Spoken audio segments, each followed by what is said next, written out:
নমস্কাৰ মই ৰাহিং হিপি আজি মই মোৰ সমনীয়াসকলক কেনেকুৱা ইংলিছ ৰিডিং পঢ়িব লাগে আৰু তাৰ আগত কি শিকিব লাগে সেই সম্পৰ্কে মই যি জানো মই যি বুজো শ্বেয়াৰ কৰিবলৈ বিচাৰিছো প্ৰথমে আমি শিকিম অসমীয়া স্বৰবৰ্ণ আৰু ইংলিছৰ ভৱেল কেনেকুৱা মিলাব লাগে অসমীয়া স্বৰবৰ্ণত আছে 11টা আখৰ আৰু ইংলিছৰ ভৱেলত আছে 5টা আখৰ প্ৰথমে আমি লিখিম অসমীয়া স্বৰবৰ্ণ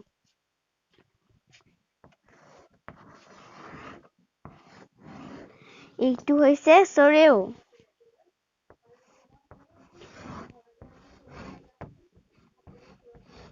এইটো হৈছে সৰেয়া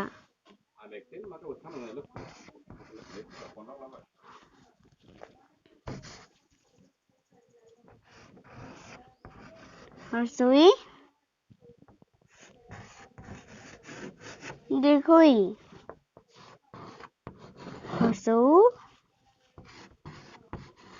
দীৰ্ঘৌ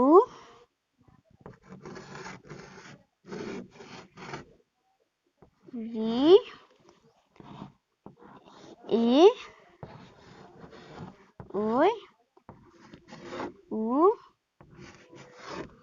ও আৰু ইংলিছৰ ভৱেল হৈছে এ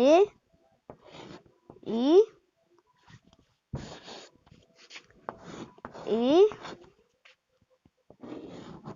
ই আই ও ইউ এইটো হৈছে ইংলিছৰ ভৱেল এই দুটাহে আমি মিলাবলৈ শিকিলে আমি ইংলিছৰ বা ইংৰাজীৰ ট্ৰু ৰিডিংটো ভালকে পঢ়িব পাৰিম বা শুদ্ধকৈ লিখিব পাৰিম উচ্চাৰণ কৰিব পাৰিম যদি আমি ইংৰাজী আখৰ ব্যৱহাৰ কৰি অসমীয়া শব্দ লিখো এই ইংলিছৰ বা ইংৰাজীৰ 5টা ভৱেলৰ আখৰ কেতিয়াবা আমি অসমীয়াত লব পাৰে যেনে এইটোৰ দুটা আখৰ হিচাপে ব্যৱহাৰ হ'ব পাৰে এইটোৰ কেতিয়াবা আমি সৰেয়া বুলি ক'ব পাৰো আৰু কেতিয়াবা আমি সৰেয়াকাৰ বুলি ক'ব পাৰো কেতিয়া আমি তাক সৰেয়া বুলি কম কেতিয়া আমি সৰেয়াকাৰ বুলি কম এইটো মই এতিয়া আপোনালোকক দেখাম মই আপোনালোকক উদাহৰণ স্বৰূপে দেখাব বিচাৰিছো এইটো হৈছে এই উদাহৰণটো হৈছে আমাৰত আছে সৰেয়া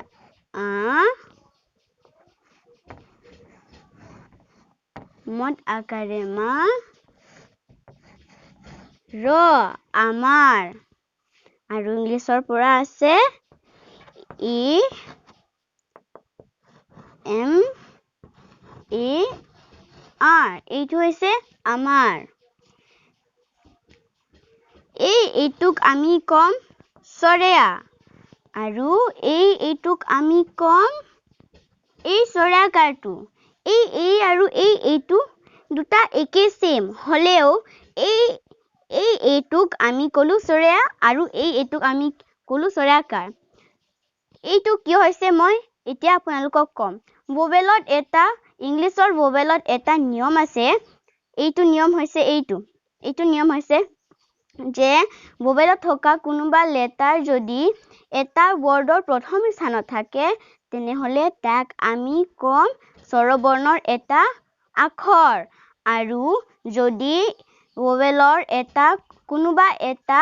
লেটাৰ যদি অন্য এটা লেটাৰ পিছত থাকিলে তাক আমি কম স্বৰবৰ্ণৰ চিহ্ন এতিয়া আমি জানিলো যে কেতিয়া কোনটো সময়ত এইটো ব্যৱহাৰ হয় এইটো হৈছে সৰেয়া আৰু এইটো হৈছে সৰেয়াকাৰ এতিয়া আমি বুজিলো আৰু মই এটা উদাহৰণ লবলৈ বিচাৰিছো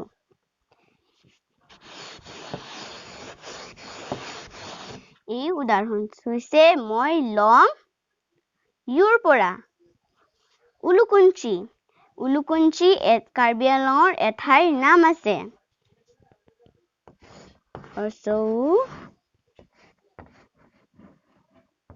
ললেল্ল হসুকাৰেলু কত হসুকাৰেকু চেঞ্চৰ চিকাৰে চি উলুকুঞ্চি আৰু ইংলিছৰ পৰা U double L U K U N C H আই এইটো হৈছে উলুকুঞ্চি এই ইউটোক আমি কম ইউ বা হৰসু আৰু এই ইউটোক আমি কম এই হৰসু কাৰটো এই ললেলটো নহয় এই হৰসু কাৰটো আৰু এই ইউটোক আমি কম এই হৰসু কাৰটো এই তিনটা ইউটো একেই সেম হৈছে হলেও এই ইউটোক আমি হৰসু বুলি কৈছো আৰু এই দুটা ইউটোক আমি হৰসুকাৰ বুলি কৈছো কিয় এইটো কৈছে মই আগতেও কৈছিলো যে ভোৱেলত থকা কোনোবা এটা লেটাৰ যদি এটা ৱৰ্ডৰ প্ৰথম স্থানত থাকিছিল সেই কাৰণে তাক আমি হৰসু বুলি কৈছো প্ৰথম স্থানত থাকিলে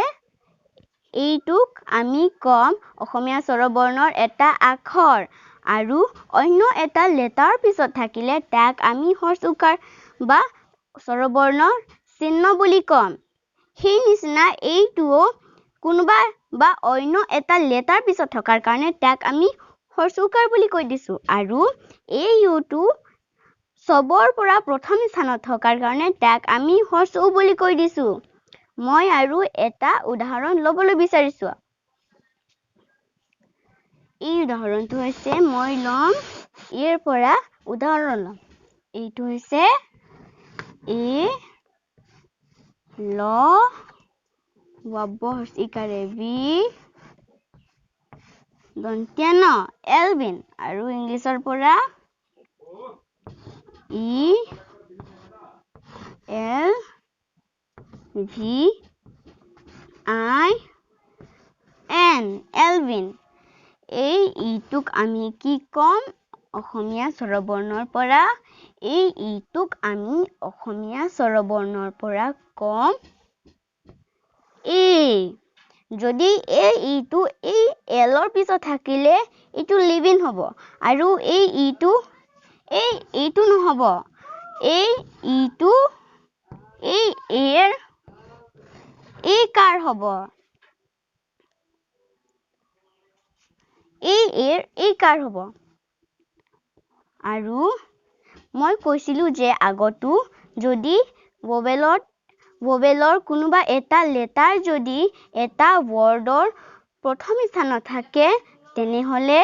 তাক আমি অসমীয়া স্বৰবৰ্ণৰ এটা আখৰ হিচাপে বুজিম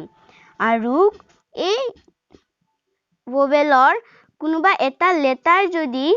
অন্য এটা লেটাৰ পিছত থাকিলে তাক আমি অসমীয়া স্বৰবৰ্ণৰ চিহ্ন হিচাপে বুজিম এই এলভিনটো হৈছে ই এল ভি আই এন এলভিন আৰু এই ল ৱবহচিকাৰে বি দন্ত্য ন এই ইটোক আমি কি কলো এই ইটোক আমি কলো এই যদি ইয়াৰ এলভিনৰ জাগাত ইয়াতে এলভেন হলে কি হ'ব এই ইটোক আমি কম এই হৰসিৰ কাৰ জাগাত ইয়াতে এই কাৰ আহি গলে কি হ'ব এই ইটোক আমি কম এই কাৰটো কিয়নো কৈছে এই ইটো অন্য এটা লেটাৰ পিছত থকাৰ কাৰণে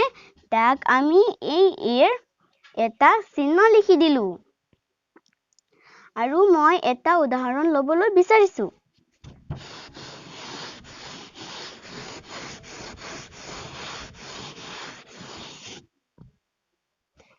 এতিয়া মই আৰু এটা উদাহৰণ লম এই উদাহৰণটো হৈছে আইৰ পৰা